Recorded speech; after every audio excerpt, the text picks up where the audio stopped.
Существует устойчивое мнение, что обман — это нечто такое вторичное, аморальное, присущее только человеку и только в плохом смысле. Но в биологии морали нет. Есть поведение, которое либо дает преимущество, либо нет. Если мы посмотрим в сторону природы, то обнаружим, что стратегии обмана используются миллионами лет. Некоторые животные притворяются мертвыми, чтобы сбить хищника с толку. Другие копируют окраску опасных видов, хотя сами не представляют угрозы. Та же орхидея может мимикрировать под тело самки насекомого, чтобы приманить самца. И это не девиация, это не отклонение, это адаптация. В человеке этот механизм эволюционно сохранился и усложнился, потому что чем сложнее социальная структура, тем выше потенциальная выгода от обмана, и тем опаснее быть обманутым. Поэтому возникает парадокс. Чтобы выживать в группе, человеку нужно быть способным и к доверию, и к недоверию, и к обману тоже. И это не баг системы, это ее фича. В 80-х годах прошлого века Роберт Триверс, один из отцов современной социобиологии, сформулировал гипотезу. Ложь и способность распознавать ложь эволюционно идут вместе. Умение врать — это часть социального интеллекта. Чтобы притвориться, нужно понимать, что думает другой. Это некая такая метапсихология. Это теория разума в действии. И, как нам показывают разные исследования, ложь действительно требует когнитивных усилий. Активируются наши префронтальные зоны, связанные с самоконтролем, планированием и рабочей памятью. То есть обман — это интеллектуальная работа. Если бы человек был запрограммирован только на честность, он бы не выжил в конкурентной социальной среде. А если бы умел только обманывать, ему бы не доверяли. Значит, нужен некий баланс. Нужно уметь обманывать, уметь распознавать обман и, что особенно важно, уметь не распознавать, когда это удобно. Да-да, мы часто позволяем себя обманывать, потому что это выгодно для сохранения иерархий, для поддержания отношений, для избегания некого дискомфорта. Мозг способен к избирательной слепоте. Он знает, когда надо закрыть глаза и не видеть. В этом контексте мошенничество, о котором мы сегодня говорим, это не сбой системы. Это как раз-таки одна из ее функций. Современные мошенники, инфо-цыгане, эмоциональные манипуляторы используют те же самые механизмы, что и добрые друзья, заботливые родители и харизматичные спикеры. Главное отличие в цели. Но средства совпадают. Вызвать доверие, выстроить некую предсказуемость, спровоцировать на эмоции и подарить неких обещаний.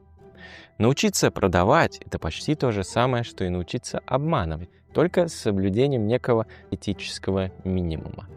И здесь возникает очень неудобная мысль. Уязвимость к обману — это не признак глупости человека. Это просто результат нормально работающего социального мозга. Почему нас обманывают? Потому что это эффективно. Почему мы ведемся? Потому что нам нужно доверять. Мы не можем функционировать без этой опоры. Представьте мир, где вы вообще никому не можете доверять. Это просто какой-то ад будет. Поэтому мозг оптимизирует. Большинство людей, по идее, не лгут, да, по статистике. Поэтому мы верим на автомате, а потом иногда попадаем в ловушку. То есть обман — это не проблема морали даже, это проблема когнитивной функции человека. Чтобы быть способным к эмпатии, к воображению, к альтруизму, человеку важно уметь строить сложные модели поведения другого человека. И в этой же функции живет способность врать. Поэтому вопрос, почему меня обманули, он не имеет простого ответа. Потому что в этот момент работала та же система, что обычно делает нас людьми, способными чувствовать, доверять, любить и, увы, ошибаться. С первого взгляда кажется, что обман — это игра в логику. Однако это не совсем так. Настоящее мошенничество — это всегда игра в доверие. Оно не торопится, не лезет напролом и не требует каких-то доказательств. Оно создает атмосферу. Все под контролем. Я один из вас. Мы в одной лодке. И именно в этом сила обмана. Мошенник никогда не говорит: «Поверь мне, я аферист». Он говорит: «Расслабься, я такой же, как ты». Если внимательно посмотреть на известные схемы мошенничества, от телефонных разводов до инвестиционных пирамид, в них нет никакой сложной аргументации. Там есть тонкая игра на эмоциях. Всякие разные псевдоэксперты дают вам доверительные интонации, они готовы разделить с вами риск, они намекают на общность. Они вас даже не убеждают, они создают ощущение, что сомневаться в этот момент просто странно, что вы просто должны довериться самому себе. Разные исследования подтверждают, что человек нерационален.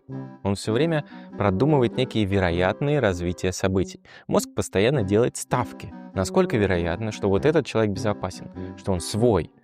У нас нет столько времени и ресурсов перепроверять каждую реплику, каждый жест человека. Поэтому мозг по умолчанию доверяет. Потому что в 9 случаях из 10 это выгодно. Профессор Пол Зак есть, и он называет окситоцин гормоном доверия. Когда мы чувствуем эмпатию, общность, тактильный контакт у нас есть, уровень окситоцина растет, и вместе с ним растет готовность верить. То есть доверие — это не только про культуру, это еще и биохимический процесс. Мы буквально впускаем другого человека в свою голову, а значит, становимся уязвимы. Именно поэтому аферисты не ведут себя как обманщики, они ведут себя как друзья, наставники, лидеры. Они копируют некие знаки доверия. У них правильная одежда, поставленный тон голоса, они уверенно формулируют свои фразы, даже грамматическую структуру выстраивают правильно. И это не просто детали, это некие ключи. Наш мозг использует эти ключи, чтобы быстро решить, а можно ли этому человеку доверять. В социальной инженерии это называется протокол подмены доверия. То есть ты не доказываешь что-то человеку, ты копируешь, посылаешь сигналы.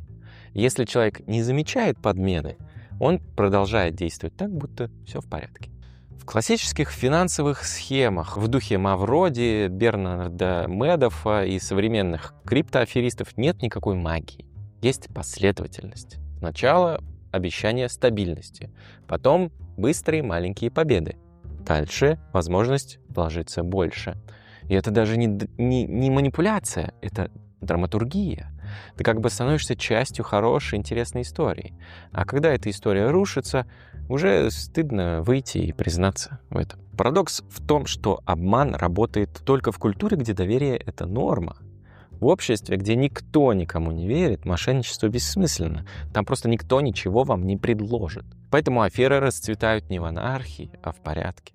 Там, где люди привыкли сотрудничать, искать хорошее, быть лояльными.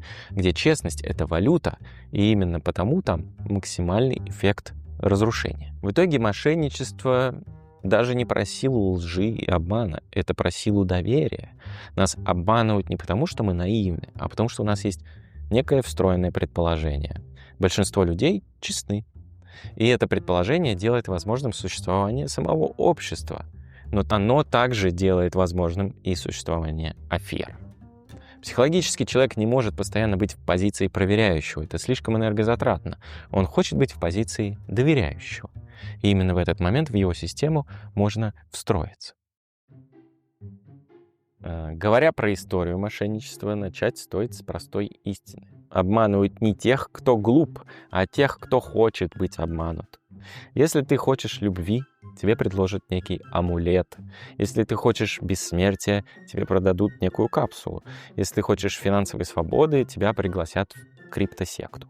Аферист не создает новый контекст, он встраивается в уже существующий, он находит ту тревогу, которая уже витает в воздухе. В XIII веке, например, это была тревога перед смертью, и одновременно была и жажда власти. Поэтому алхимики предлагали 2 решения сразу. Например, философский камень, как власть над материей, и эликсир бессмертия, как власть над смертью. Позже, в эпоху просвещения, мода сместилась. Теперь важны были наука, рациональность, тонкие материи. И тут появились спиритуалисты, медиумы, экстрасенсы. Они тоже обещали невозможное, только уже с научными терминами. Энергия, колебания, фазы эфира. В XIX веке в Америке, особенно в Новой Англии, проводились тысячи спиритических сессий. Люди платили деньги, чтобы поговорить с умершими родственниками. И эти разговоры имели характер почти религиозный. Но при этом почти все сеансы были подделками, а может быть и все.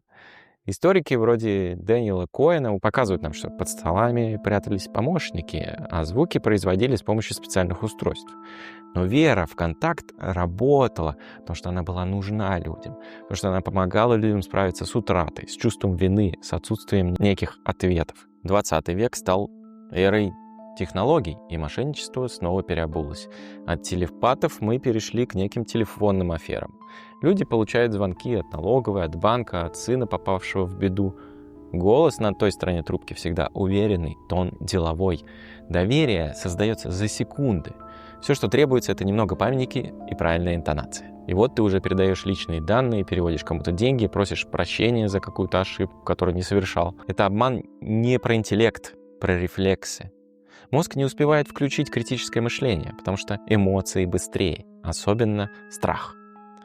Сегодня у нас есть новые варианты. У нас есть криптовалюта, NFT, инфо-цыгане, менторы по мышлению, кураторы твоего первого миллиона. И все это один и тот же паттерн. Только теперь он говорит на языке self-made, прокрастинации, пассивного дохода и нейросетей. Это не мошенничество вне культуры. Это опять же сама культура.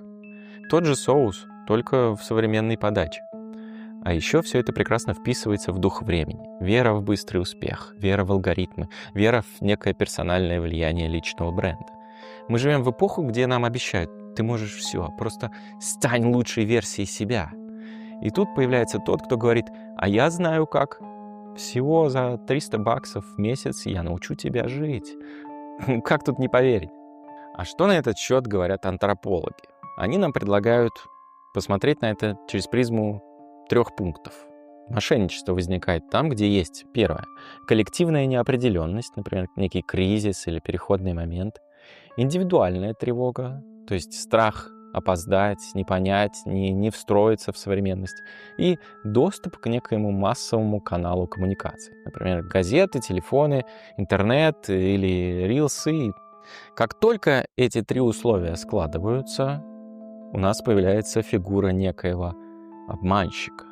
Причем не всегда злого, иногда просто ловкого. Итак, история обмана — это история доверия, выраженная в языке некой эпохи. Когда мы смотрим на аферу XIX века, она кажется наивной. Когда мы смотрим на аферу XXI века, она кажется инновационной. Но на самом деле все просто. Человек по-прежнему чего-то хочет, он по-прежнему чего-то боится, и он по-прежнему верит, что кто-то другой подскажет ему, как правильно, что кто-то знает путь короче и проще. Когда человек слышит про очередную аферу, будь то некая финансовая пирамида, некий псевдоинвестор или некий сотрудник банка, его первая реакция будет: да как можно было на такое повестись? Это защитный механизм. Нам хочется верить, что мы особенные, что вот именно с нами-то точно такого не случится. Но именно это и делает нас уязвимыми. А аферисты не рассчитывают на идиотов. Они рассчитывают на обычных, разумных, уставших людей. На тех, кто устал сомневаться, кому нужно некое быстрое решение, кто хочет, чтобы хоть что-то уже наконец-то было просто. То есть на всех нас. Психология описала этот эффект совсем недавно. В 1999 году некий Джастин Крюгер и Дэвид Даннинг провели серию экспериментов и сформулировали так называемый эффект Даннинга-Крюгера. Люди с низким уровнем компетенции в чем-то склонны переоценивать свои способности. Ирония в том, что и более компетентные люди склонны недооценивать некую уязвимость свою в ситуациях, где у них нет достаточно опыта. Например, IT-специалист может попасться на социальную инженерию, потому что он переоценит свои навыки критического мышления и недооценит эмоциональное давление. Но проблема даже не в эффекте Даннинга-Крюгера, проблема в том, как вообще устроено наше мышление. Представим, что мозг работает по принципу когнитивной экономии. Что это значит? Что если можно не думать, мозг не будет думать. Он использует так называемые эвристики. Это некие короткие, правдоподобные маршруты. И одна из самых частых эвристик — это эвристика доверия. Он одет как специалист, значит, он специалист. Она говорит спокойно, значит, ей можно доверять. Этот сайт выглядит нормально, значит, это не фейк. мне не предложили ничего странного, значит, все честно. И пока все эти короткие маршруты совпадают с нашими ожиданиями, мозг не будет включать какую-то глубокую обработку или проверку. Это можно назвать, в принципе, некой такой когнитивной ленью. То есть это не признак глупости, это просто экономия ресурсов. Теперь представим некую сцену. Вот вы получаете на e-mail письмо с логотипом знакомого банка. На нем указано ваше имя. Все оформлено очень грамотно. Есть некая ссылка, по которой нужно срочно подтвердить или отменить операцию. А вы, например, едете в машине, да, вы в дороге, или вы устали, или вы на что-то, кто-то вас отвлекает, да. Пока вы думаете или пытаетесь обработать процесс, мозг уже сделал некую ставку. Похоже на правду. Все, дальше работает автоматизм. Нажал, подтвердил. Не потому, что человек глупый, а потому что, некогда ему было сомневаться и обрабатывать все это. А теперь ключевой момент. Чем больше мы уверены в том, что мы не поведемся, тем меньшая вероятность, что мы в нужный момент действительно проверим информацию. Почему? Потому что ощущение вот этой собственной защищенности, что я-то точно умнее, она снижает чувствительность к сигналам опасности. То есть вы не ждете подвоха, вы же уже в этом всем разобрались, и именно в этот момент вы потеряли бдительность. И аферисты это прекрасно знают. Именно поэтому они не делают ставку на то, чтобы с вами спорить. Они делают ставку на атмосферу доверия, на знакомый интерфейс, на некую срочность, на эмоцию.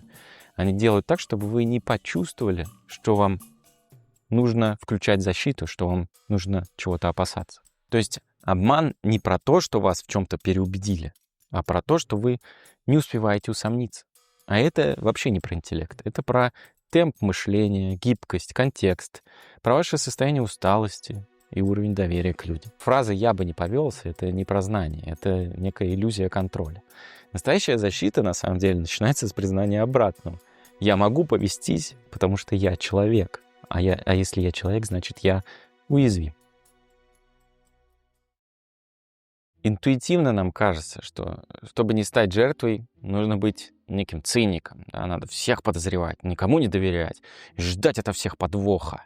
Но это стратегически провальная позиция, потому что она делает нашу жизнь замкнутой и полной тревоги. Парадоксально, но именно люди с некой вот этой параноидальной установкой чаще всего и попадаются. Потому что вместо анализа у них включается страх. А страх, как нам известно, отключает критическое мышление. С другой стороны, жить с открытым забралом на автомате, доверяя всем и каждому, тоже не вариант. В современном мире информации слишком много. Поток многогранный, лиц и масок просто бесконечное количество. И именно поэтому ключевым навыком становится не недоверие, а наблюдательность. Не попытка замкнуться, а способность просто приостановиться и посмотреть. Разные исследования показывают нам, что устойчивость к манипуляциям связана не с вашим уровнем IQ, а с гибкостью мозга и способностью познавать мир, то есть умением отслеживать свои мысли и чувства по ходу происходящего. То есть приостановиться и увидеть. Вот я сейчас спешу, я сейчас возбужден, я сейчас хочу, чтобы это было правдой. И именно вот эта пауза между стимулом и реакцией — это некий момент нашей свободы. Трудность в том, что мошенники или манипуляторы сделают все, чтобы вот этой самой паузы не возникло. Они вас торопят, они давят, они накидывают вам постоянно срочность, эмоцию, обещания. Потому что чем быстрее вы действуете, тем меньше у вас ресурса на анализы. И здесь помогает простая, почти физическая практика — замедлиться. Развить в себе вот эту наблюдательность можно с помощью 4 относительно простых инструментов. Первый — это замедление. Не отвечать сразу, не кликать мгновенно. Просто вдохнуть, проверить себя. Есть ли давление, волнение, азарт. Уже этого достаточно, чтобы начал включаться фильтр. Далее проверка источника. Да, это скучно, да, это медленно, но именно здесь выигрывают те, кто готов потратить лишние 10 секунд и посмотреть на адрес сайта, и набрать номер и перезвонить, или спросить, кто перед вами и зачем он здесь. Третье — это чувствительность к аномалиям. Вот если что-то в вашей реальности не бьется и кажется вам интуитивно странным, это не мелочь, это некий сигнал. Например, почему вот это выгодное предложение пришло именно мне? Или почему человек настаивает, чтобы я сделал это прямо сейчас? И четвертое — это умение задать неудобный вопрос. Мошенники, так же как и токсичные, манипулятивные люди, чаще всего боятся конкретики. А можно ваши документы? А как называется ваша организация? А где можно почитать подробнее? Эти вопросы сбивают шаблон и возвращают, скажем так, выбивают человека из его роли. Однако главный уровень защиты — это философский уровень. Не бояться быть обманутым. Куда страшнее потерять контакт с реальностью, потому что именно уход в автоматизм, в некую идеализацию мечты или, наоборот, в тотальное недоверие и есть потеря контакта с реальностью.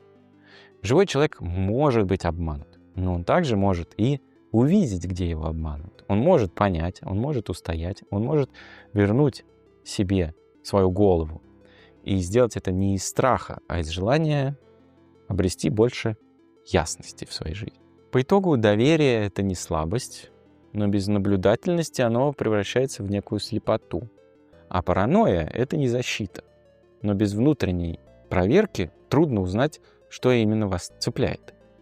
Мир становится все сложнее и многограннее. Информации все больше и больше. Соответственно, и масок все больше. Обман становится более изощренным. Но у нас с вами есть инструмент. Внимание. И если его включать, то вы возвращаетесь в реальность. А значит, вы уже не так уязвимы. Что вы думаете об этой теме? Поделитесь своими эмоциями, впечатлениями в комментариях, оставляйте реакции, подписывайтесь. Ну а я прощаюсь с вами на сегодня все. Оставайтесь любопытными, продолжайте исследовать и до новых встреч.